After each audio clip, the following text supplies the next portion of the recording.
Hey guys, it's Lou here from databare.com. This week we'll be focusing on a DAX calendar functions, namely the calendar and calendar auto functions. And this video is going to explain how these functions work and how you can use them to create date tables for time intelligence reporting within Power BI. So within these DAX necessities, you'll quickly be able to understand and write DAX in no time at all. So let's get started. So what is a date table and why do we need it? Well, date tables, we do need date tables in Power BI if we want to do time intelligence reporting. What is time intelligence reporting? Well, if we want to do, say, the month to date, quarter to date, year to date sales values, or we want to compare a period of this year to a period of last year, those kinds of calculations is what we consider time intelligence reporting.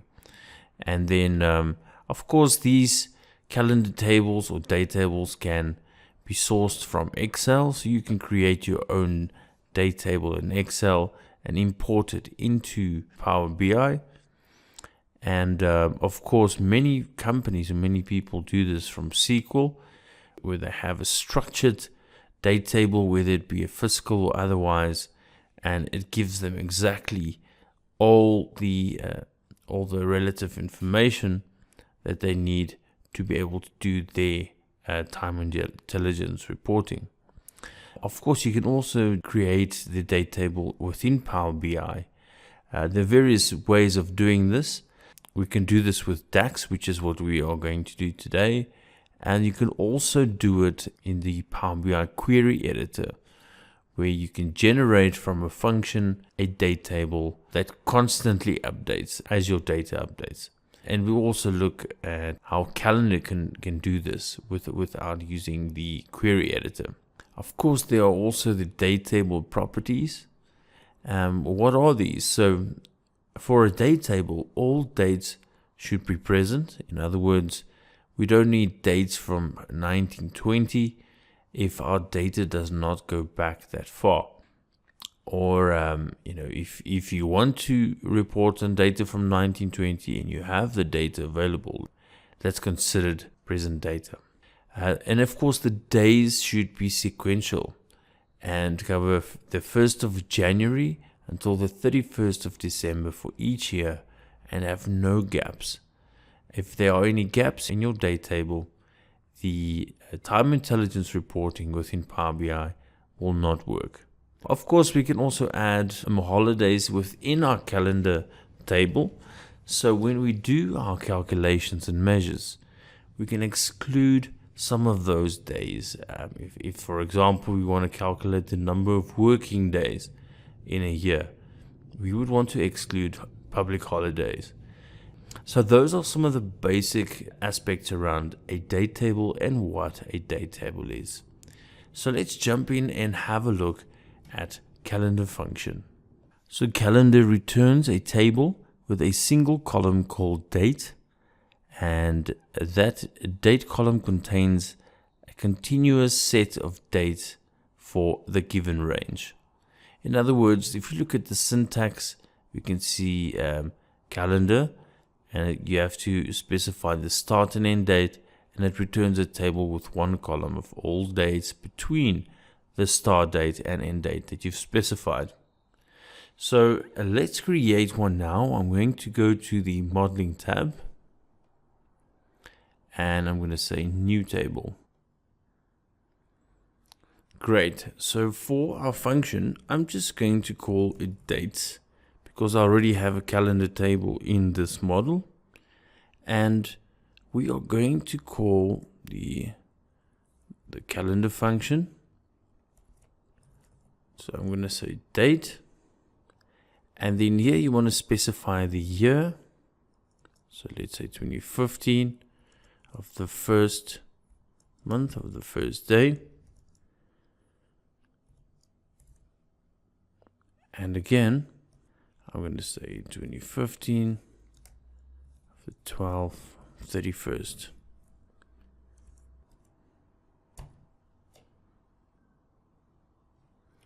Great. So let's have a look at our calendar table. So our calendar table we call dates, and as expected you can see it's returned one column with the start date the 1st of January 2015, and if we look at the bottom value, it's at the 2015-12-31 as we've called it in our function. Great. So while this is very useful, we want to be able to add more information to our calendar table. So what we can do now is we could add new columns. Going to call it month name, and here we can use the format function, and we are going to call the date column, and the format we want to return is MMM, which gives us a full name of the month. There we go. So we know that this is for January. If we scroll down, that's for February, and so on. So let's add another column, and this one we're going to call month here, and again we're going to use the format function, and we want the date column, and the format we want is the month and the year. Great, so we've got the month and the year. Let's add one last one. So let's say new column, and this one we are just going to call year, and we will do the year of the date column. Fantastic. So there we have small but a good start to a calendar table, which we will be able to use for our time intelligence reporting. So another way in which we could do this is if we did the minimum and maximum of a date range to, in essence, give us our calendar table. So let's see how this can be done. I'm going to create a new table, and I'm going to call it dates 2, just so we don't have the same name. And here we want to do the calendar function, but we are going to say give us the minimum of the sales doc date. So return the minimum date from the sales table, and return the maximum date from the sales table of the doc date column.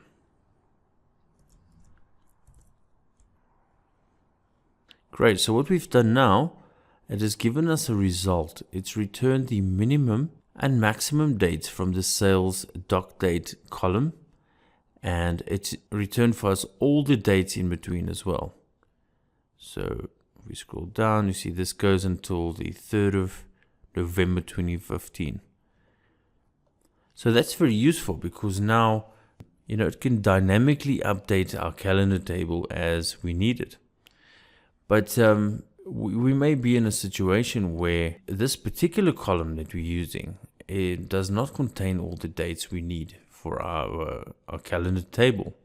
So in that case, what we need to do, and we are going to expand on this formula.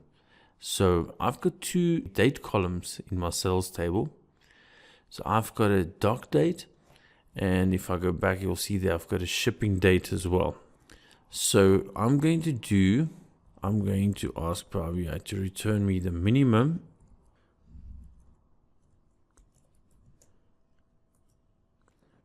date for the doc date column and the minimum date from this shipping date column.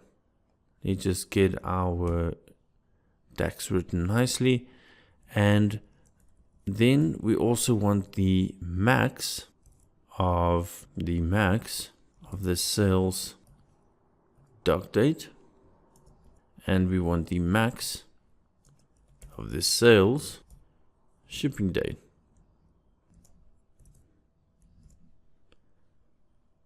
Great, so if you look at this again, we can see we are going to calculate the minimum of both those columns, and we calculate the maximum of both of those columns. Great, so this table, or this function rather, has now returned. It's gone and looked for the minimum and maximum dates for both columns. If, for example, the shipping date was a date column from a products table, it would have also returned that. So this is really useful if you want to make sure that your time intelligence includes all the dates that's required for your calculations. So the last function I want to look at is called Calendar Auto. So Calendar Auto automatically creates a calendar table based on the database content. So optionally, you can also specify starting month, and this is useful for fiscal years. And this function uses all the dates in your model, excluding calculated columns and tables. So Calendar Auto goes and looks at every single table in your model. It looks up what's the minimum and the maximum dates, and it returns a calendar column or table with the range that includes all of those dates. Now the problem with this is that while this is useful in certain situations, it may not be the function to use for everybody. The reason is if you had a customer's table and you have a customer a birth date, and that customer was born in 1920 or 1930, then your calendar table are going to include dates from the 1930s all the way through to the current date. So just be careful when you use this function. Let's create this function just to see how it works. And I'm going to create a new table, and let's call it Calendar Auto. So the function is the Calendar Auto, and the only thing it asks us for is the fiscal year end month. So if your fiscal year ends in, say, the 7th month, then you just put 7 and you'll close the bracket. So you'll see, because we said our fiscal year ends on the 7th month, it starts our calendar from the 8th month, and it will continue to do so. And it's fetched all dates it could find in our model. You'll see this one starts on the 1st of August 2012, and it goes right through to the 27th of April 2015. So choose wisely which one you want to use. I think as a follow-up to this video, let's have a look at how to build a calendar table from within the Power BI query editor, which is also a very useful way to do it, but in essence returns a similar result. There we can just do a lot more, and if you have a predefined script, we can get a very nice calendar running within seconds. So thank you very much for joining me again, and I hope that you enjoyed this video. Please remember to hit that subscribe button. Remember to click on the bell icon if you want to be reminded of any new videos that we put out there, and hit that like button if you enjoyed this video. And I thank you for coming. We'll see you next week. Goodbye. Visit databare.com to find out more about how we can turn your reporting dreams into a reality. Your data, our story.